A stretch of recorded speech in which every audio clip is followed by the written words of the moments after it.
రెండో మాట అండి, నేడు నీవు నాతో కూడా పరదేశంలో ఉందని. ఈ మాటను ధ్యానించుకునే ముందు ఒక నిమిషం ప్రార్థన చేస్తున్నాం. స్తోత్రం స్తోత్రం స్తోత్రం ప్రభా తండ్రి, నిజమే నామానికి వెళ్ళి రాగా చూపించుకుంటున్నాం అయ్యా. అయ్యా సిలువలో పలికిన రెండో మాటను నేను ధ్యానించుకోవచ్చు కదా తండ్రి. అయ్యా నా నోటి ద్వారా కాదు కానీ నా తండ్రి, నీ ఆత్మ ద్వారా, నీ శక్తి ద్వారా మాత్రమే నేను వివరించగలిగే శక్తిని నీవు నాకు దయచేయమని యేసయ్య అతి శ్రేష్టమైన నామంలో మిక్కిలి వినయంతో అడిగి పెట్టుకొని ప్రార్థిస్తున్నాం తండ్రి, ఆమేన్. లూకా సువార్త 24వ అధ్యాయము 39 నుండి 43వ వచనం వరకు చదువుకున్నామండి. నేనే ఆయనను అంటకు నా చేతులను నా పాదములను చూడు. లూకా సువార్త 24వ అధ్యాయము 39 నుండి 43వ వచనం. 23. వేలాడబడిన ఆ నేరస్తులలో ఒకడు ఆయనను దూషించుచు, నీవు క్రీస్తువు కదా, నిన్ను నీవు రక్షించుకొను, మమ్మును కూడా రక్షించుమని చెప్పాను. అయితే రెండవ వాడు వారిని గద్దించి, నీవు అదే శిక్షావిధిలో ఉన్నావు కనుక దేవునికి భయపడవా? మనకైతే ఇది న్యాయమే, మనము చేసిన వాటికి తగిన ఫలము పొందుచున్నాము గాని ఈయన ఏ తప్పిదమును చేయలేదని చెప్పి ఆయనను చూచి, యేసు, నీవు నీ రాజ్యంలోనికి వచ్చినప్పుడు నన్ను జ్ఞాపకం చేసుకోమనెను.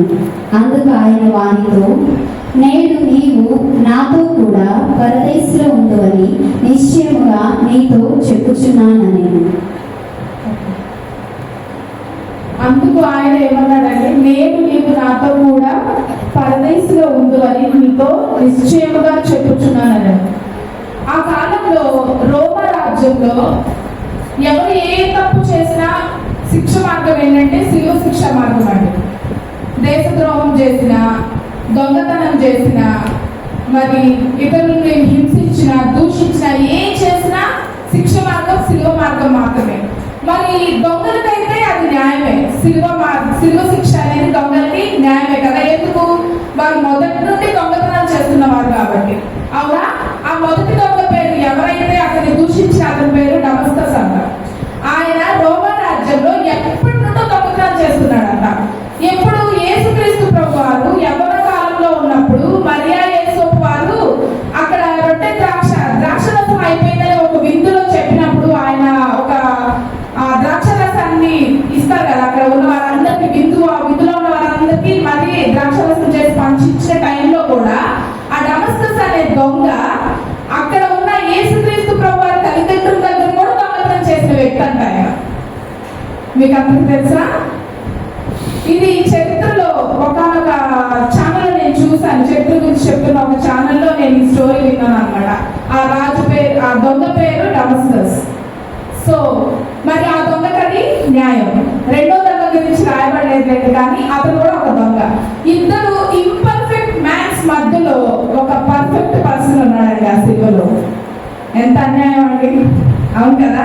ఆయన ఏ దోషం చేయలేదు, ఏ అన్యాయము చేయలేదు, ఏ రాజద్రోహం చేయలేదు, ఎవరిని దొంగిలించలేదు. కానీ మనల్ని రక్షించుకోవడానికి మాత్రమే, మన పాపం నిమిత్తం మాత్రమే మన మధ్యలోకి వచ్చి ఉన్నాడు. మరి ఆ దొంగలకి యేసుక్రీస్తు ప్రభు వారికి మధ్య జరుగుతున్న సంభాషణే ఈ రెండవ మాట. ఆ వేలాడబడి వేసిన ఆ ముగ్గురు వ్యక్తుల్లో మరి మన యేసుక్రీస్తు ప్రభు వారు ఉన్నారు, ఆ దొంగలు ఉన్నారు. అయితే ఇక్కడ మనం 3 విషయాలు గమనించవచ్చండి. మొదటగా అంటున్నాడు కదా, దేవుడిని దూషిస్తున్నాడు ఇక్కడ. ఏమని? నీవు క్రీస్తువు కదా, నిన్ను నీవు రక్షించుకోను, మమ్మల్ని కూడా రక్షించుము అని చెప్పాను. ఈ సందర్భాన్ని చూస్తే యేసుక్రీస్తు ప్రభు వారు మనం ఫిజికల్ గా చూద్దాం. ఫస్ట్ స్పిరిచువల్ గా కాకుండా ఫిజికల్ గా చూద్దాం. మరి యేసుక్రీస్తు ప్రభు వారు అప్పటికే పక్కలో బల్లం పొడిచారు, తల మీద ముళ్ళ కిరీటం పెట్టారు, ఆయనకి రక్తం కారుతుంది, పంచగాయాల్లోకి రక్తం వస్తుంది. ఆయన సిచ్యువేషన్ అస్సలు బాగోలేదు. అంటే ఇంకొక 10-5 minutes లో చనిపోతారు అని తెలిసిన సిచ్యువేషన్. అలాంటి టైంలో కూడా ఒక వ్యక్తి తనని దూషిస్తున్నాడు. ఏమని? నీవు క్రీస్తువు కదా, నిన్ను నువ్వు రక్షించుకో, మమ్మల్ని రక్షించాలి. ఇక్కడ మనం ఏం గమనించవచ్చు అంటే అండి, ఆయన అయితే గొప్పవాడు కాబట్టి, యేసుక్రీస్తు ప్రభువు చాలా గొప్పవాడు కాబట్టి ఒక్క మాట కూడా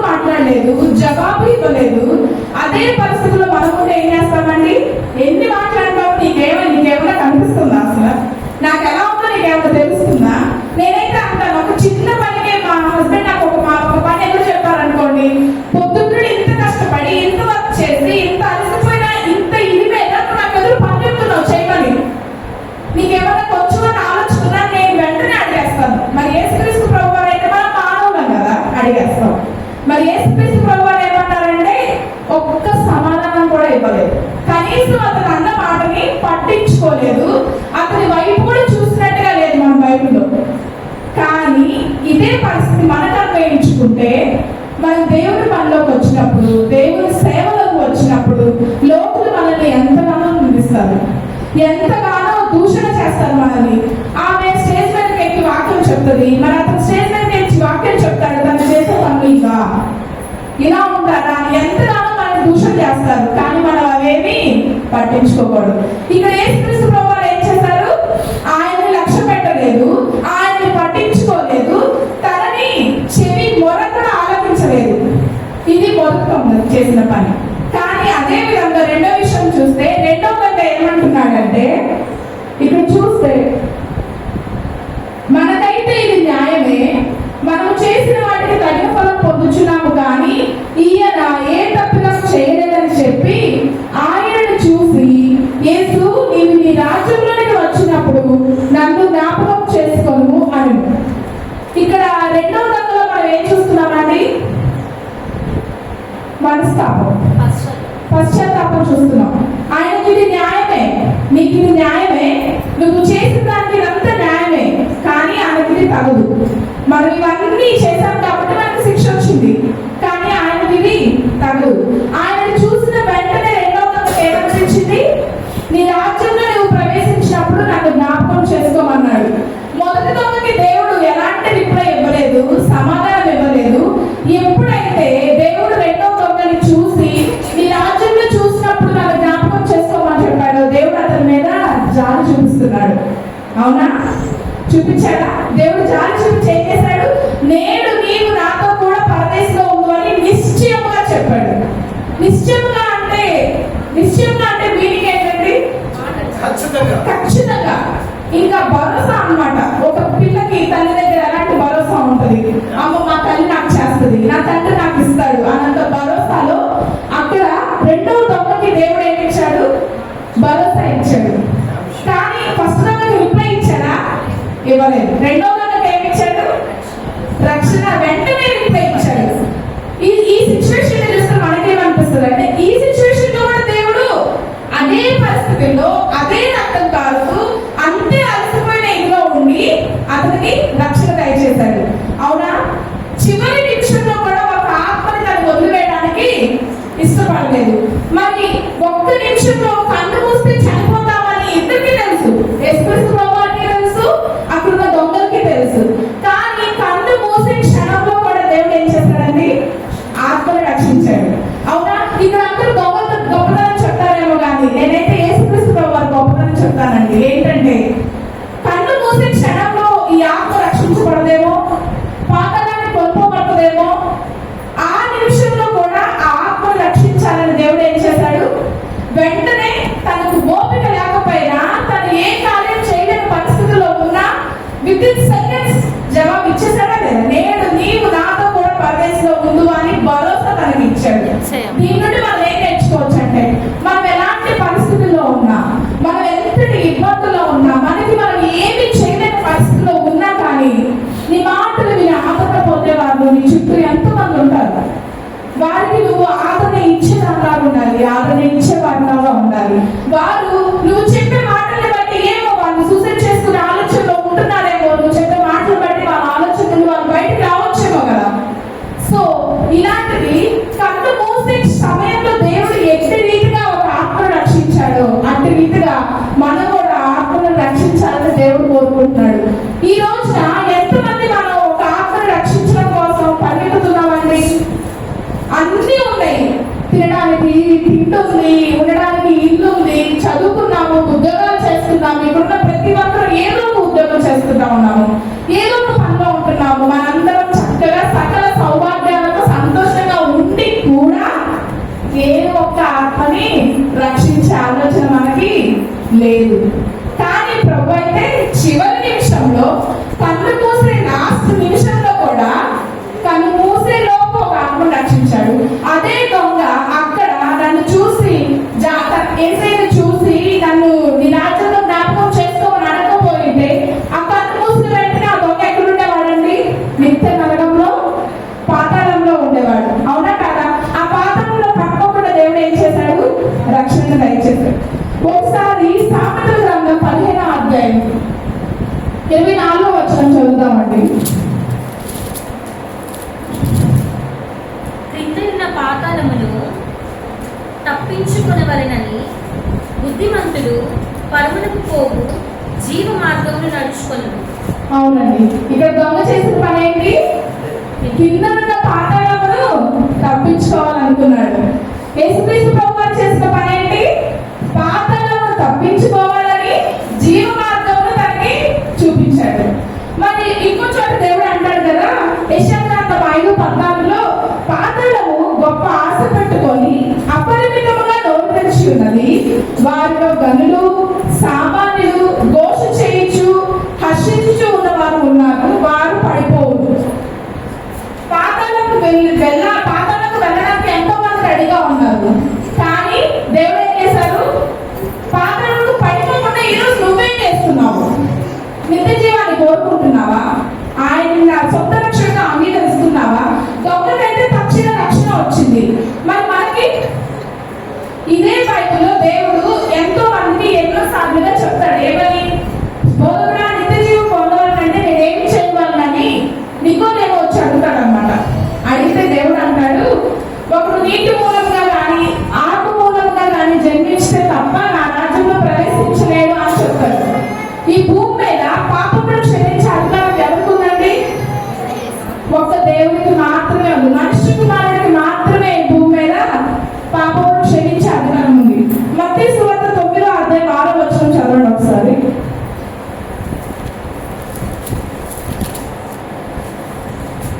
అయినను పాపములు క్షమించుటకు భూమి మీద మనుష్య కుమారుడికి అధికారం కలదని మీరు తెలుసుకునేవారని అని చెప్పి ఆయన పక్షవాయు గర్వాన్ని చూచి నీవు లేచి నీ మంచం ఎత్తుకొని నీ ఇంటికి పొమ్మని చెప్పగా. చాలండి. ఎవరికుందంటే బైబిల్ ప్రకారం భూమి మీద పాపములు క్షమించే అధికారము? మరి అదే దేవుడు యోహాను సువార్త 3:1-6 ఒక మాట చెప్తాడు. ఒకడు క్రొత్తగా జన్మించితేనే కానీ అతడు దేవుడి రాజ్యంలో ప్రవేశించలేడని మీతో నిశ్చయముగా చెప్తున్నానని చెప్తాడండి. మరి ఇంకో చోట ఒకడు నీటి మూలంగా కానీ ఆత్మ మూలంగా కానీ జన్మించితే తప్ప దేవుడి రాజ్యంలో ప్రవేశించలేడని చెప్తాడండి. మరి దొంగని దేని మూలంగా జన్మించాడు ఇక్కడ? తక్షణమే రక్షణ.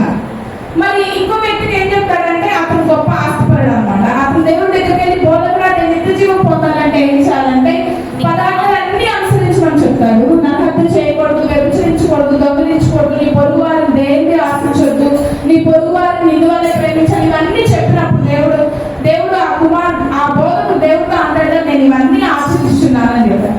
అయితే నీ ఆస్తి మొత్తం తీసుకొని వెళ్ళి బిడ్డలుగా ఇవ్వు అని చెప్తే అతను పిస్తాడు కదా, ఆస్తిపరుడు కదా, ఆ పని చేయలేక పక్కకి వెళ్ళిపోతాడు. వెంటనే దేవుడు అంటాడు కదా, ధనవంతుడు దేవుడి రాజ్యంలో ప్రవేశించుట అసాధ్యం అని చెప్తాడు.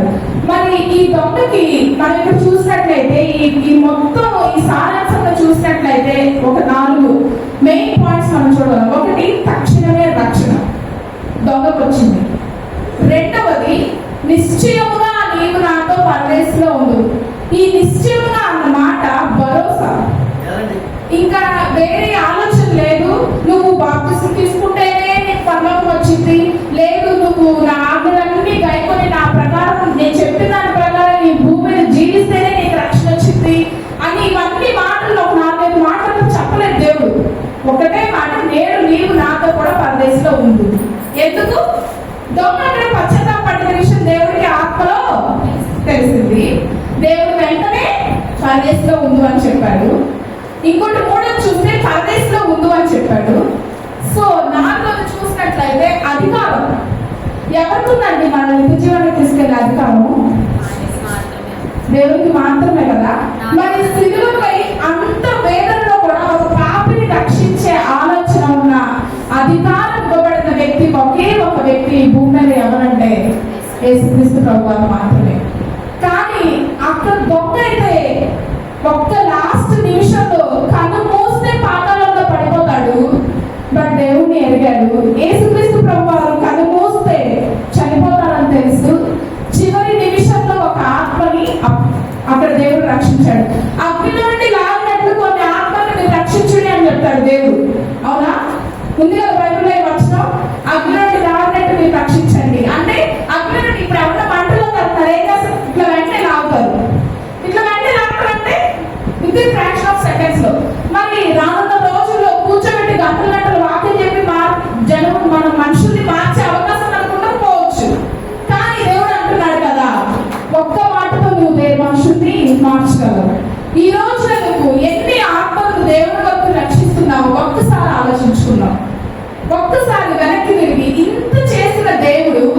నీకోసం రక్తాన్ని చిందించి ఆయన శిలువలో ఆయన ప్రాణాన్ని అర్పించి ఆయన ఇంత నీ కొరకు బలియాగంగా చేసిన దేవుడుకి నువ్వేమిస్తున్నావు? ఒక ఆత్మను 32 సంవత్సరాలండి, ఒక్క ఆత్మ కూడా ఇవ్వలేదండి. నేను ఇచ్చానేమో కూడా గుర్తులేదు నాకు. అంటే నేనున్న సత్యంలో నేను ఎవరికి బోధించినట్టుగా నాకు తెలియదు. అందరికీ దేవుడికి తెలిసిన వారికి దేవుడి గురించి చెప్పడం చాలా ఈజీ, దేవుడికి తెలియని వారి గురించి దేవుడికి చెప్పడం చాలా కష్టం. అటువంటి వారిని మనం రక్షించాలి. ఆయన భూమి మీద చివరి నిమిషాన్ని కూడా వదులుకోలేదు. మనం భూమి మీద నేనైతే 32 సంవత్సరాలు అయిపోయింది, మన జీవితాంతో వదిలేస్తున్నాం దేవుడికి. ఏమి చేయకుండా, ఏ ఆత్మని రక్షించకుండా, ఆయన సన్నిధికి ఎవరిని నూతనమైన వ్యక్తుల్ని తీసుకురాకుండా మన జీవితాన్ని మనం ముగించి వేస్తున్నాం. ఎక్కడికి వెళ్ళిపోతున్నాం మనం? ఒక్కసారి మనం జ్ఞాపకం చేసుకుందాం. దొంగలనే కాక యేసుక్రీస్తు ప్రభు వారి వల్లే మనం సేవ చేస్తున్నప్పుడు ఎంతో మంది ఎన్నో మాటలు అంటారు, కానీ మనం దాన్ని ఏమి పట్టించుకోకూడదండి. మనం దేవునికి దగ్గర అయ్యే కొద్ది మనకి కష్టాలు ఎక్కువ అవుతాయి. అందులో ఒక రోజు 2 రోజులు కంటిన్యూస్గా నేను ఇంట్లో పొద్దున సాయంత్రం 2 పూటలు ప్రార్థన చేశానంటే నాకు ఏదో రకంగా కష్టం వచ్చింది, ఫిజికల్గా కానీ స్పిరిచువల్గా కానీ. అయితే నేనైనా పట్టుకోవడం నాకేదో దెబ్బలు అవ్వడం జరుగుతుంది, లేకపోతే నా ఆఫీస్లో వర్క్ వల్ల నాకేదో ఇబ్బంది వస్తుంది. ఇలాంటి సహజం, సర్వసాధారణం. దేవుడి మనుషులకు, దేవుడి సేవ చేసే వారికి సర్వసాధారణం. మరి మనం చరిత్ర చూసినట్లయితే దేవుడిని చూడకుండా నమ్మేవారు ఎంతో మంది ఉన్నారు విశ్వాసంతో. నోవాకి ఏం చెప్తాడండి? జలప్రలయం రాబోతుంది, ఓడను కట్టించుకో నువ్వు అని చెప్తాడు. మాటతో మాత్రమే నోవా దేవుడిని అనుసరిస్తాడు. ఆయనకేమి ప్రూఫ్ ఇవ్వలేదు. దేవుడు ఒక మాట మాత్రమే చెప్పాడు. అబ్రహాముకి 100 సంవత్సరాల వయసులో కూడా నేను సంతానాన్ని ఇస్తానని చెప్పాడు. వారిని చూడకుండా అన్నారు దేవుణ్ణి, కానీ అవన్నీ చూస్తారు. కానీ మనం చూస్తున్నాం, అద్భుత కార్యాలు చేస్తున్నది మనం చూస్తున్నాం. మన పిల్లల జీవితాల్లో, మన జీవితంలో దేవుడు చేసిన ఎన్నో అద్భుత కార్యాలు మన కళ్ళు చూస్తూ కూడా నమ్మలేని వారిగా ఉంటున్నామేమో. ఒక్కసారి మనం ఆత్మ పరిశీలన చేసుకుందామండి. దేవుడి వాక్యం దీవించిన కాక.